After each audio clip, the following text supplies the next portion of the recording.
அப்போ இந்த ரமலானுடைய மாதத்தில் வேறு என்ன விதமான காரியங்கள்லாம் நடக்கிறது? இரவு தொழுகை என்பது ரமலானுடைய மாதத்தில் மிக முக்கியமாக நடைபெறக்கூடிய ஒன்றாக இருக்கிறது.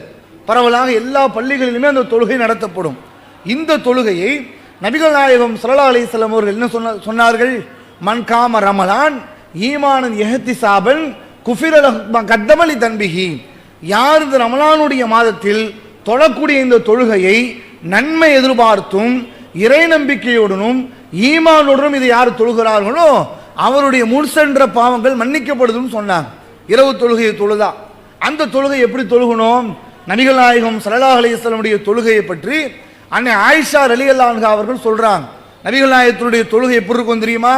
முதலில் 4 ரக்காயத்து தொழுவார்கள். அது நீளமும் அகலத்தை நீங்க கேட்காதீங்க, அவ்வளோ நீளமாக அகலமாகவும் தொழுவாங்க. அடுத்து 4 ரக்காயத்து தொழுவாங்க, அவ்வளவு நீளமாகவும் அழகாகவும் தொழுவாங்க என்று சொல்லி அல்லாஹ்வுடைய தூதருடைய மனைவியான ஆயிஷா ரலியல்லாஹு அன்ஹா அவர்கள் சொன்னாங்க. எத்தனை ரக்காயத்து தொழுதிருக்கிறாங்க? 8 + 3 11 ரக்காயத்து தான் அதிகப்படியாக அல்லாஹ்வுடைய தூதர் ஸல்லல்லாஹு அலைஹி வஸல்லம் அவர்கள் இந்த ரமலானுடைய மாதத்திலான இரவு தொழுகை தொழுதிருக்கிறார்கள் என்பதற்கான சான்றுகளை பார்க்க முடிகிறது. அப்ப 20 ரக்காயத்து என்பது அந்த 20 ரக்காயத்தை அடிப்படையில் இன்றைக்கு தொழப்படுகின்ற அந்த தொழுகை என்பது நபிகள் நாயகத்தினுடைய காலத்தில் தொழுதப்பட்டதா? நபி அவர்கள் என்றைக்காவது தொழுதிருக்கிறார்களா? அப்படி தொழுவதற்கு ஆர்வம் முட்டிருக்கிறார்களா என்று கேட்டால் அதற்கு எந்த விதமான செய்திகளும் இல்லை என்பதை புரிந்து கொள்ள வேண்டும்.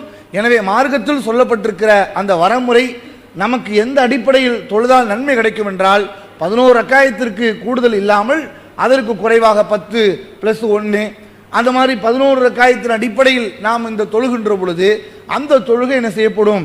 நமக்கான சுன்னத்தான தொழுகையாகவும் அதற்கு தொழுவதற்குரிய நன்மைகள் நமக்கு பதிவு செய்யப்படும் என்பதை நாம இந்த நேரத்தில் நாம் விளங்கிக் கொள்ள வேண்டும். அஸ்ஸலாமு அலைக்கும்.